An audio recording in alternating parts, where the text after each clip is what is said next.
दोस्तों नमस्कार। पहले बात करेंगे आज मार्केट के बारे में। लोगों ने कहा कि 2 मिनट थोड़ा मार्केट के बारे में समझा दिया करें। ज़्यादातर लोगों को जानकारी नहीं है कि क्योंकि म्यूचुअल फंड मार्केट से ही सीधे लिंक होते हैं। तो आज मार्केट ने इतिहास रचा और निफ्टी 26,000 के लेवल तक पहुंचा और सेंसेक्स ने भी 85,000 के लेवल को छुआ। तो ये वही सेंसेक्स है जो सन 86 में 100 जिसकी वैल्यू थी और अब 85,000 पहुंचा है। अल्टीमेटली क्लोज हुआ है 84,914 पर और निफ्टी क्लोज हुआ है 25,940 पे, यानी 850 गुना सेंसेक्स हमारा बढ़ गया 38 सालों के अंदर। 38 साल के अंदर सेंसेक्स ने 850 गुना की बढ़ोतरी की है। आप अंदाज कर लीजिए कितना तेज फास्ट मूवमेंट है हमारे इक्विटी के अंदर। आज मिड कैप इंडेक्स भी थोड़ा बहुत मार्जिनली बढ़ा है 0.31% और स्मॉल कैप में थोड़ी प्रॉफिट टेकिंग रही है, वो 0.25 डाउन हुआ है।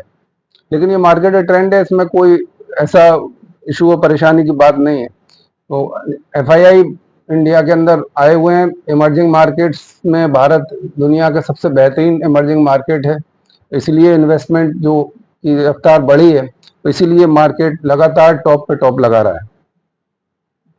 और एक रीजन और भी है, आज जो डाटा आया है उसमें ये पता चला है कि जो म्यूचुअल फंड के अंदर अभी तक लास्ट ईयर तक जो डोमिनेशन होता था वो फाइनेंशियल इंस्टीट्यूशन की परचेजिंग ज्यादा होती थी, वो अब उसकी जगह पे इंडिविजुअल इन्वेस्टर का परसेंटेज बढ़ गया है।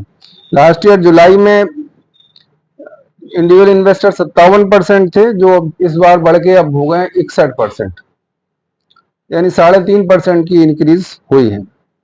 साथ ही मार्केट में बहुत तेजी से आईपीओ आ रहे हैं, लगातार आईपीओ आ रहे हैं। एक आईपीओ कल खुला था, एक आईपीओ कल जो अभी खुला हुआ है, कल नया आईपीओ और खुल रहा है, परसों भी एक नया आईपीओ खुल रहा है। तो लगातार आईपीओ के थ्रू फंड रेजिंग हो रही है। नए नए फंड ऑफ एनएफओज आ रहे हैं जिसके थ्रू मार्केट से पैसा लिया जा रहा है। उसके बावजूद मार्केट में जो तेजी है वो ये बता रही है कि मार्केट में इंटरनल स्ट्रेंथ है। तो जब भी डिप्स आती हैं तब म्यूचुअल फंड इन्वेस्टर को सलाह दी जाती है कि वो उस टाइम अपना पैसा टुकड़ों में इन्वेस्ट कर सकते हैं। मार्केट ऊपर नीचे होता रहता है, उससे बहुत ज्यादा फर्क नहीं पड़ेगा। म्यूचुअल फंड इन्वेस्टर को सिर्फ डिसिप्लिन रहना है, रेगुलरली उसको इन्वेस्ट करते जाना है। मार्केट अप हो या डाउन हो उस पर कोई फर्क नहीं पड़ना है। तो अगर वो ऐसे इन्वेस्ट करता है तो उसको कहीं भी नुकसान के चांस बहुत मिनिमाइज हो जाते हैं और लॉन्ग रन में वो प्रॉफिट कमा सकता है।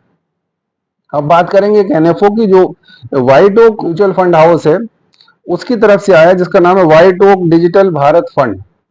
White Oak digital Bharat fund ये एक एनएफओ है जो टेक्नोलॉजी से रिलेटेड फंड है, सेक्टोरल फंड है।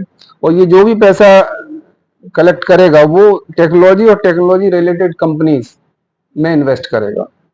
ये एनएफओ 20 सितंबर को खुल गया है और 4 अक्टूबर तक ये खुला रहेगा। नॉर्मली एनएफओ 15 दिन तक खुलते हैं, तो ये 4 अक्टूबर तक खुला रहेगा। और एनएफओ का बेनिफिट ये होता है कि इन्वेस्टर को यूनिट जो है 10 रुपए में मिल जाती है। तो ये 10 रुपए की यूनिट इशू की जा रही हैं और इसमें 500 रुपए से आप लमसम इन्वेस्टमेंट शुरू कर सकते हैं। और इसमें एक जो उन्होंने एक खूबी दी है एसआईपी के मामले में, कि एसआईपी इसमें वीकली, फोर्टनाइटली, मंथली, क्वार्टरली कैसी भी लगाई सकती है। और इवन 100 रुपीज से आप एसआईपी शुरू कर सकते हैं, वीकली, फोर्टनाइटली या मंथली। और क्वार्टरली करते हैं तो 500 रुपए से आप क्वार्टरली एसआईपी कर सकते हैं। तो एसआईपी हमेशा बेहतरीन रूट होता है राइजिंग मार्केट में, जब मार्केट बढ़ रहा होता है।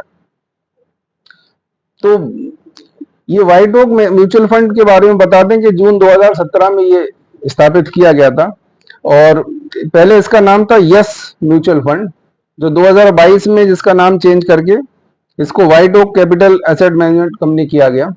और इसके फाउंडर है प्रशांत खेमका और इसके ऑफिसेज भारत के अलावा सिंगापुर, दुबई और कुछ अन्य देशों में भी हैं। और मार्च 2024 को इसका जो एयूएम था, जो फंड असेट अंडर मैनेजमेंट, वो 9,000 करोड़ के करीब थे।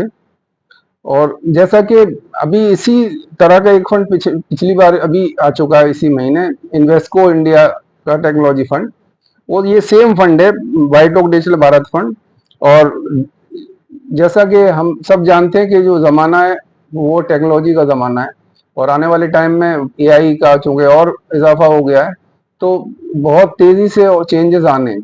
तो जो डेवलपमेंट और ग्रोथ आईटी फंड कंपनीज में आनी है वो जो है उसका बेनिफिट लेने के लिए इस तरह के ये फंड लगातार आ रहे हैं।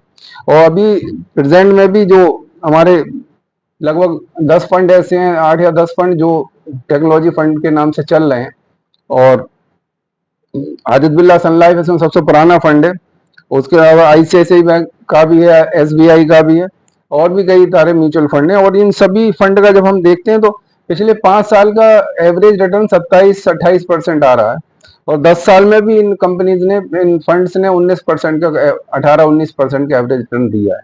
तो अगर आपका लॉन्ग टर्म व्यू है और 3 से 5 साल या उससे अबव का आप इन्वेस्टमेंट करना चाहते हैं तो आप इसमें एसआईपी के थ्रू इन्वेस्ट कर सकते हैं। और जो लोग लमसम लगाना चाहते हैं वो लमसम लगाने के बाद उसी में एसआईपी शुरू करें, या अभी थोड़ा पैसा लगा दें, बाद में जब ये रीओपन हो जाए सब्सक्रिप्शन के लिए तो जब जब डिप आए तब तब उसमें दोबारा लगा सकते हैं।